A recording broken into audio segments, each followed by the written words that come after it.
Hi, Kieran here from the Jurassic Coast Trust, and today we're going to be visiting Dorset Museum. I've heard they've got a lot of fantastic geological specimens and even a Pliosaur skull, so I'm itching to get in there and have a look and see what they've got on display. So without further ado, let's get in there and check it out.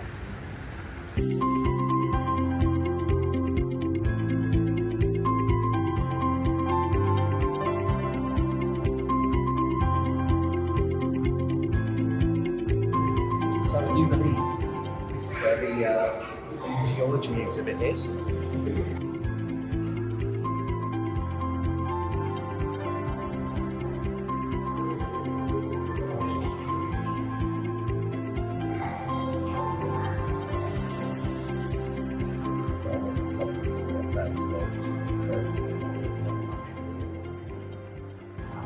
fantastic. Let's have a little look and see what's going on around here.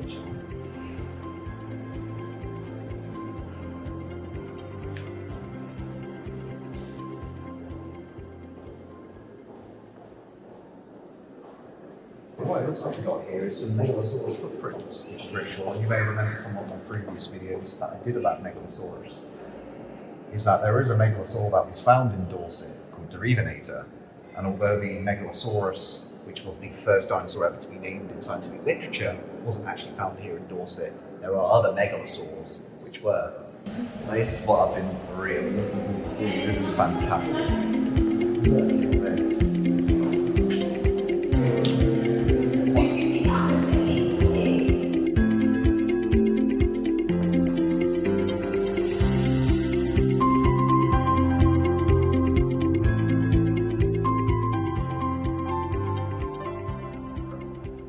So, pliosaurs were an extremely diverse group of marine reptiles, and they were actually from the same group as plesiosaurs.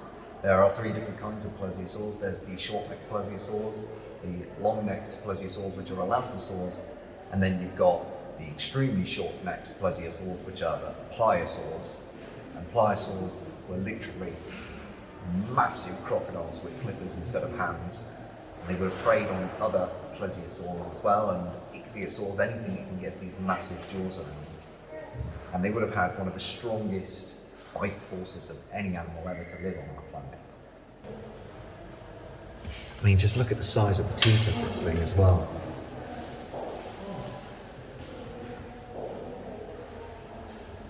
Here, you can see the little pits and the divots on the snout of this marine reptile, the pliosaur. And just like in modern crocodiles today, you can see on the tip of the nose here, it's got all these little pores, which would have been where the nervous system would have taken root. And it would have shown us how this animal would have hunted very much like crocodiles do, using these sensory pits to be able to detect movement within water. It's quite incredible.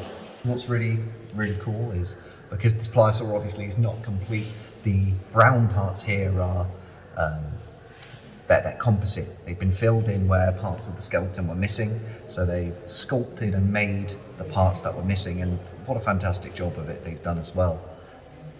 This is absolutely incredible. So all these little brown bits here are all parts of the skull that were missing. So we've got this fantastic skeleton of an ichthyosaur here. It's beautiful. Massive pliosaur pattern there. We've got a Scelidosaurus vertebrae. And they've got a little jaw as well of a Dimorphodon, which is cool there. Look at 15, they've got some sort of megalosaurid jaw there with teeth as well. That is fantastic. So we've got petrified wood here, actual fossilised wood. That's fantastic. I mean, it still looks like a tree, but it's stunning. So it would have been a dinosaur very similar to that, which made the footprints at Keats Quarry. You can see all the sauropod foot tracks there. Did a video of that as well. Check out these Ammonites. That's stunning. Oh wow, they got a heteromorph. So they got a Mariella heteromorph Ammonite there. Look at that. So towards the end of the Jurassic into the Cretaceous, the Ammonites started to uncoil and started spiraling and unraveling into all sorts of different shapes and sizes. So what we've got here is something very special, and I almost missed this. It's Dinosaur, which is the Swanage crocodile. This is a fantastic crocodile specimen. With the fossilization of this skull, you can see all the pores, divots on the snout there. This is fantastic. Early Cretaceous and Permian. Wonderful. And I love the way that they've cut it away from the surrounding matrix, but yet left the matrix around in a very artistic display. I love that. Well, needless to say, they've got an absolutely fantastic geological and paleontological exhibit here. It's absolutely beautiful, and a range of marine reptile stuff, and also some dinosaur material as well, the megalosaur jaw and some Scelidosaurus vertebrae. It makes for a real range of different sort of fossils that you can come and exhibit here.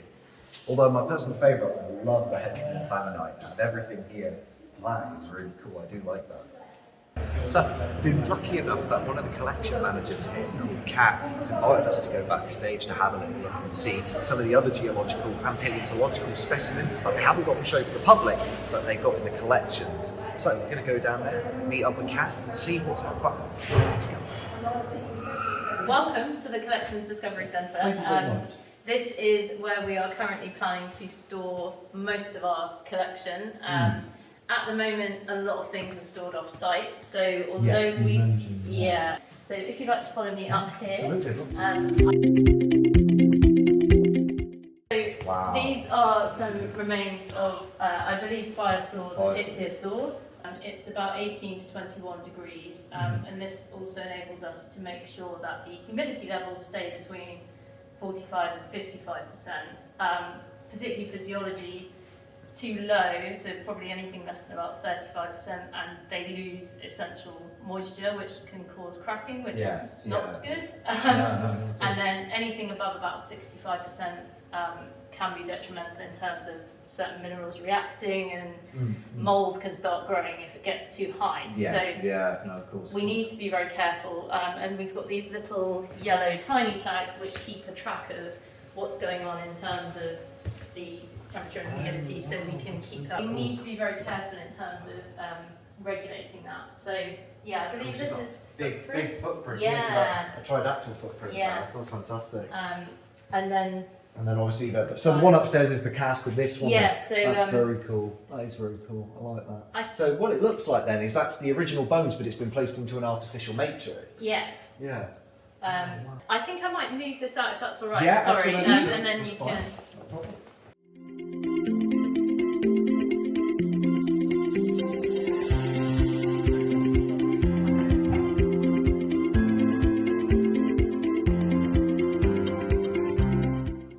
So this animal would have died on its back, from what I can see. Wow. So you got the shoulder girdle in there as well.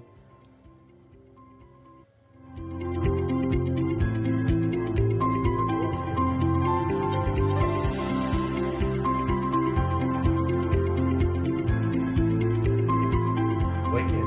Well, thank you so much for giving us the opportunity to have a look at these. Absolutely no You've problem. been absolutely fantastic. Oh, Give me the grand tour. Oh, no worries. It's lovely to have you here and to be able to get your opinion and views of different things that are going on. Great, and it'd be even more awesome to be able to see it, of course, once you've got everything back in definitely. as well. So I definitely will be looking to follow you Yes. up again to return. I think that would be absolutely fine. And you can come and have a look and see the shelves a bit more full, and hopefully a lot of the other stuff will be in as well. So it'd be nice to get you back in to see the progress that we've made, hopefully. Well, the work being done here is fantastic as well. And you're doing a fantastic job as well. Thank from you what I very can much. see. Thank you. You know your stuff. So. Yeah, it's nice to get you in as well to get your eyes on things, and Well, we really appreciate it. Thank you so much. Thank you very much. Thank you. Are we doing handshakes? Maybe I don't know. I don't know.